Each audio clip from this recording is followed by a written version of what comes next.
वैसे आज महाराष्ट्र में कम्युनल टेंशन की खबरें भी आई। नंदुरबार में ईद मिलादुन नबी के जुलूस के दौरान दो गुटों में झगड़ा हो गया।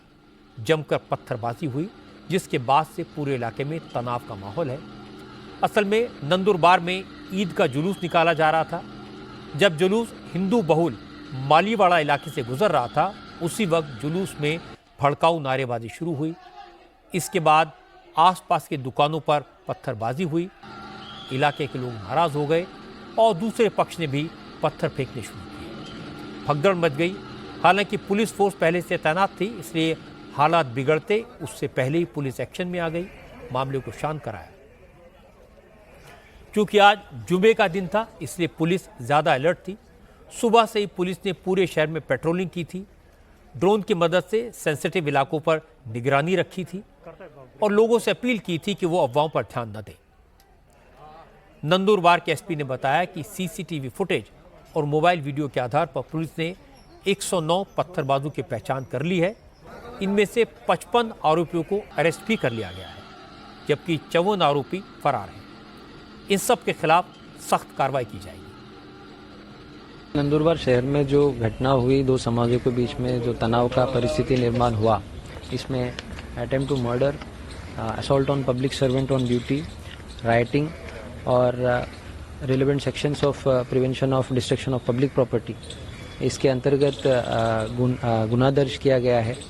अभी तक 55 एक्यूज्ड को हमने हिरासत में लिया है। इसके अलावा बहुत सारा सीसीटीवी फुटेज और मोबाइल क्लिप्स के माध्यम से जो भी इस घटना में शामिल लोग हैं, उन सबके नाम निष्पन्न करके उनको भी इसमें आरोपी किया जाएगा और उन पे भी इस क्राइम के अंदर कड़क कायदेशीर कार्रवाई उनके खिलाफ होगी।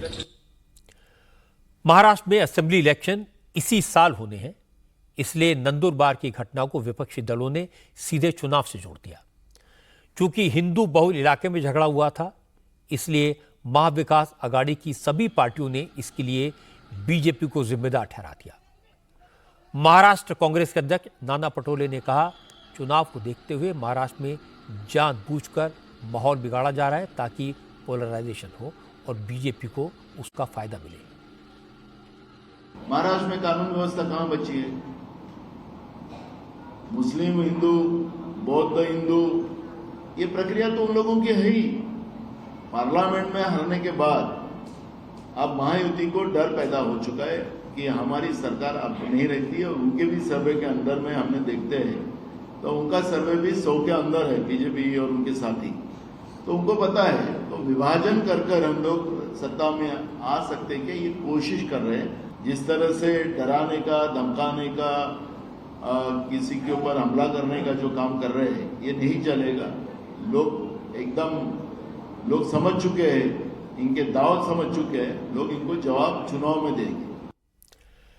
शरद पवार के एनसीपी के नेता जयंत पाटिल भी बिल्कुल इसी लाइन पर बोले। जयंत पाटिल ने कहा, फिरका परस्त ताकतें महाराष्ट्र का माहौल बिगाड़कर चुनाव में उसका फायदा लेने की फिराक में है। ये बात महाराष्ट्र की पब्लिक भी समझती है। ये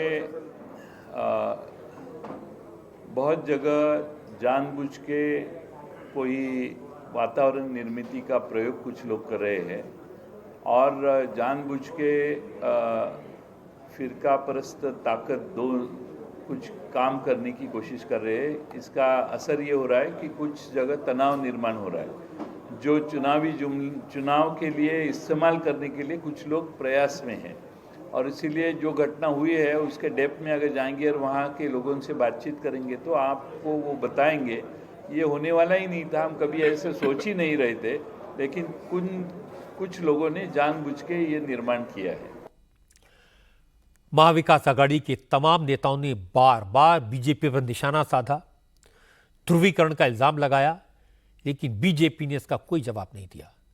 नंदुरबार से बीजेपी के विधायक और महाराष्ट्र सरकार में मंत्री विजय कुमार गावित ने सिर्फ इतना कहा कि शहर का माहौल खराब है, कुछ लोग अफवाहें फैला रहे हैं, लेकिन अफवाहों पर भरोसा न करें, शांति बनाए रखें। शहर में दो गुटों के बीच जो तनाव का वातावरण पैदा हुआ है, इस बारे में कुछ अफवाह भी फैल रही है, उसे बढ़ने मत दीजिए। पुलिस ने हम सभी लोगों से शांति की अपील की है। आप सब शांति बनाए रखिए। जिस तरीके से तनाव का माहौल शहर में था, उस पर कंट्रोल किया गया है। पिछले 2-3 दिन में महाराष्ट्र के कई शहरों से गणपति विसर्जन के जुलूसों पर पथराव की खबरें तो आई हैं। भिवंडी और अकोला में तो पत्थरबाजी की वजह से गणपति विसर्जन का जुलूस पूरी रात रुका रहा। उस वक्त भी महाविकास आघाड़ी के नेताओं ने इल्जाम लगाया कि बीजेपी ने जानबूझकर गणपति विसर्जन में गड़बड़ी करवाई, जिससे माहौल खराब हो। अब नंदुरबार में ईद मिलादुन नबी के जुलूस में पत्थरबाजी हुई तो भी कांग्रेस और एनसीपी के नेता बीजेपी पर ही उंगली उठा रहे हैं।